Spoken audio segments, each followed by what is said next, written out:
Oi, pessoal, tudo bem?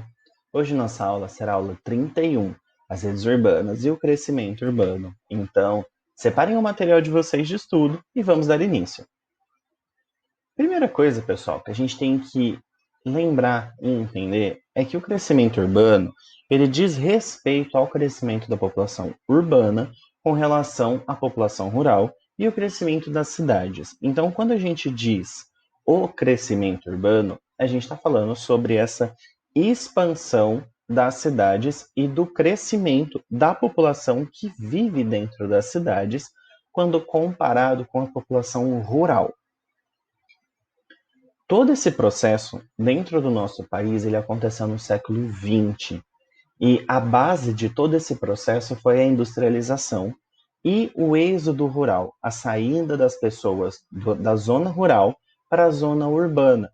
Como a gente viu em algumas aulas passadas, a população rural ela saiu do meio rural por alguns fatores, que incluem industrialização, e foram morar nas cidades para tentar uma melhora de vida, arrumar empregos e outros fatores relacionados com a sua vida. Toda essa dinâmica, pessoal, fez com que as relações econômicas sofressem modificações. Por quê? Antes a economia do país ela era exclusivamente agrária. Isso quer dizer que a economia do país era pautada na pecuária, na criação de animais ou na agricultura, que é o cultivo de plantas para venda. É, depois desse tempo, depois de toda essa modificação econômica, a economia passou a ser industrial e ser pautada exclusivamente dentro do ambiente urbano. Todo o crescimento urbano, pessoal, ele fez com que as cidades começassem a se comunicar de uma maneira mais efetiva, formando o que é chamado de rede urbana.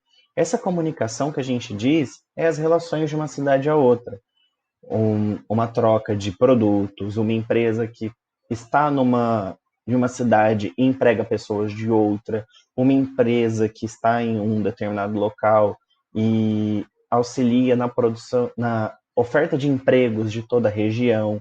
Então, isso é uma rede urbana. Então, a definição para rede urbana é definida pelo conjunto de cidades ou centros urbanos que estão articulados no território e estabelecem relação entre si. Essa relação pode ser empregatícia, relacionada aos empregos, pode ser prestação de serviços, venda de produtos, lazer.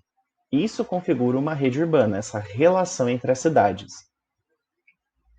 Todo o crescimento e essas redes urbanas vão se relacionando por conta dos serviços que vão sendo prestados dentro das cidades, de forma que a cidade ela possa receber mais pessoas para ali habitar e dessa forma a cidade cresce.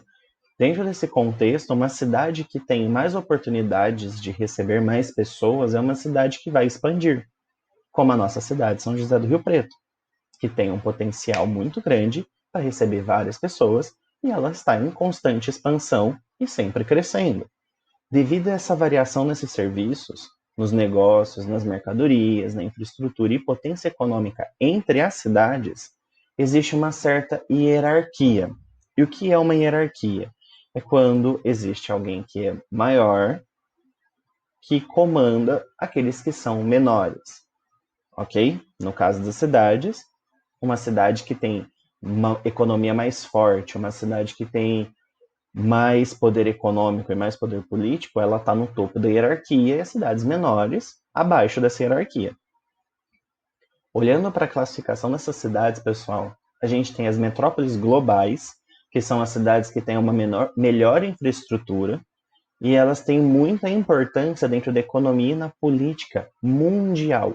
Um exemplo no Brasil é a cidade de São Paulo, capital do nosso estado.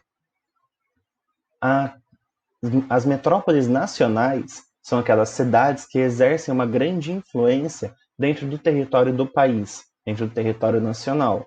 Como exemplos, a gente tem Curitiba, no Paraná, Porto Alegre, no Rio Grande do Sul, Fortaleza, no Ceará e Brasília, o Distrito Federal.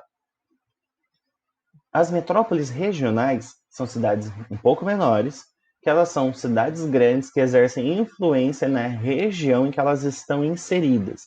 Então a influência vai ser única e exclusivamente dentro da região dessa cidade. No caso de exemplo, nós temos Goiânia, no Goiás, Belém, no Pará, e Campinas, em São Paulo. Temos também os centros regionais, que são cidades menores que as anteriores, e elas dependem das metrópoles regionais e nacionais. Porém, elas possuem condições de auxiliar as cidades próximas. Um exemplo que nós temos no Brasil é a cidade de Santos, que fica no estado de São Paulo.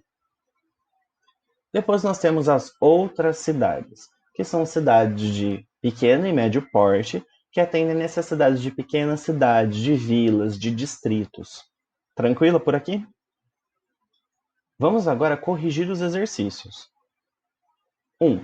Defina crescimento urbano segundo o texto. Então, se vocês voltarem lá no nosso texto, vocês vão ver que crescimento urbano diz respeito ao crescimento da população urbana com relação à população rural e o crescimento das cidades. 2. Defina redes urbanas segundo o texto. Dá uma voltada lá no texto para poder encontrar esse tópico. E a resposta é: uma rede urbana é definida pelo conjunto de cidades ou centros urbanos que estão articulados no território e estabelecem relação entre si. 3. Segundo a imagem 1, o que aconteceu com a população urbana ao longo dos anos? População urbana, pessoal, é essa em azul. Como a gente consegue perceber, de 1940 até 2010, houve um crescimento da população urbana ao longo dos anos. Então, nossa resposta ficará a seguinte: ao longo dos anos, a população urbana foi crescendo. 4. Segundo a imagem 2, a metrópole nacional se relaciona com quais cidades? E a vila se relaciona com quais cidades? Vamos olhar aqui a imagem. Nós temos a metrópole nacional na lateral, que se relaciona com a metrópole regional, com o centro regional e com a cidade local. Então, a gente pode dizer que a metrópole nacional se relaciona com a metrópole regional, centro regional e a cidade local, ok? E a vila? A vila é o último tópicozinho que a gente tem aqui na imagem. E ela se relaciona única e exclusivamente com a cidade local. Então, a rede urbana desta vila é só com a cidade local. Então, a vila se relaciona com uma cidade local. Nossa próxima aula, pessoal, será no dia 19 de novembro, com a aula 32. As mudanças da comunicação e do transporte permitiram mudanças do uso da linguagem da comunicação. Vejo vocês no dia 19 para a nossa penúltima aula.